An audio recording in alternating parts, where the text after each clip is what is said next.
Hello, dear friends. Thank you for listening to the second episode on Navagraha worshipping. So, today I'm going to be talking about single answers to many questions that ponder in our heads. Is Navagraha worship necessary? Aren't they merely planets? They are not God. Isn't it better to worship God Himself rather than the Navagrahas? These are some of the common questions always pondering in our heads and minds.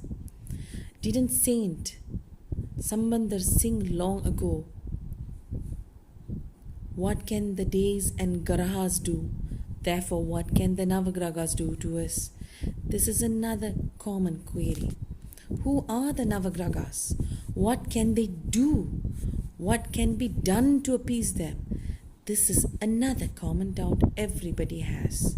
So, my dear friends, a compilation from my father, late father, Narrikutty Chakara Mohan. These are some of the answers. I really wish I could know who are this author, but I am unable to. But I would like to share the details because I find it very useful. All the above questions and doubts can be answered with one simple answer. As long as the 9 sense organs, the physical and the spiritual sense organs, see note below, resides in your body, and so long as they control your body, you need the favors of the Navagragas.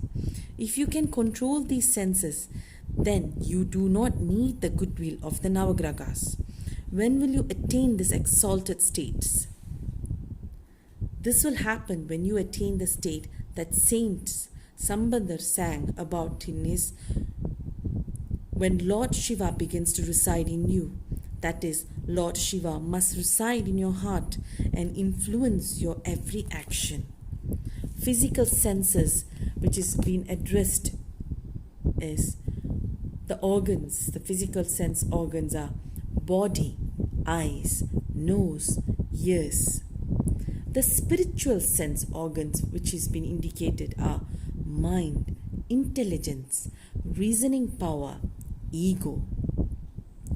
The mouth is both a physical and a spiritual organ. These are the 9 senses organs that they refer to as your 9 Navagragas. I repeat again, it's been divided into 2, the physical sense and the spiritual sense. Physical sense is your body, eyes, nose and ears.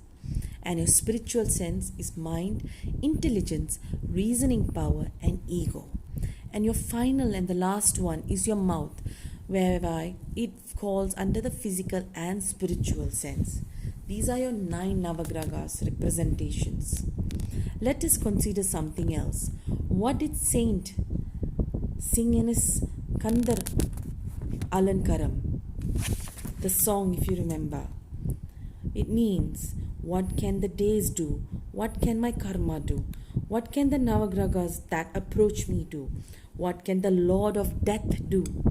When Lord Muruga's 2 feet and ankles appear before me. My dear friends, these are very deep songs that it will take time for me myself to understand. But I'm going to continue with the messages so you get to interpret it in your own way. Listen it many times. What can you understand from this? It means that when your spiritual development is such that Lord Muruga will appear before you whenever you wish, then the Navagragas will not affect you. But if your spiritual development has reached such heights, then of course you will not be subjected to any karma. Like cotton before a fire, the grace of God would have reduced to ashes all your accumulated karma.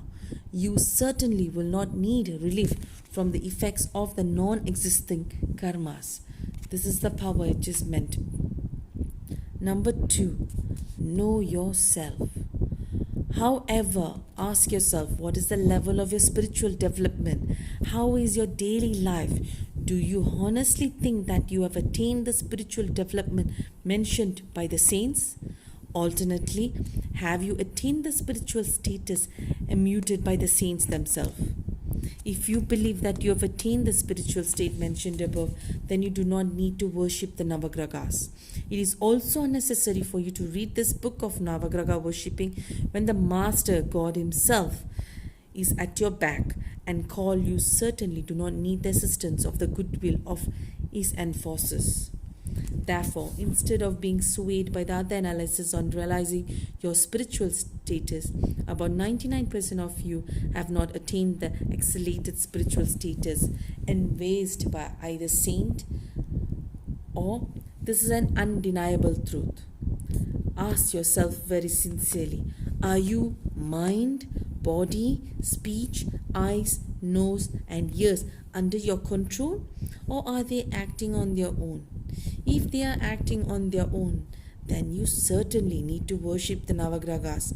Worshipping the Navagragas will give you relief from the troubles brought about by your past karma.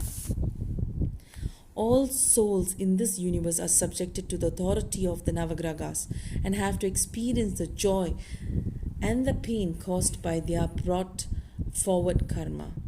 This is one of the basic tenets of the Vedic astrology. If you wish that your life should be joyful and successful, then you need the grace of blessings of the Navagragas, since they, like a judge, determine your rewards and punishments based on your karma. And like judges, they will listen to your pleas in mitigation and adjust the punishments accordingly within the boundaries of the law of karma. The Navagragas are also God creation. They enjoy the patronage of God. God has conferred upon them the authority to influence the life of the human beings. And finally, there are limits to Navagragas worship. First, you must understand one matter clearly. Navagragas worship will only help you overcome or face problems caused to you by the past karma. Navagraha worship will not help you cross the samsara sangaram, example, the cycle of births and deaths, and attain moksha. This you must understand clearly. Remember, worship of the Navagragas is not a substitute to the worship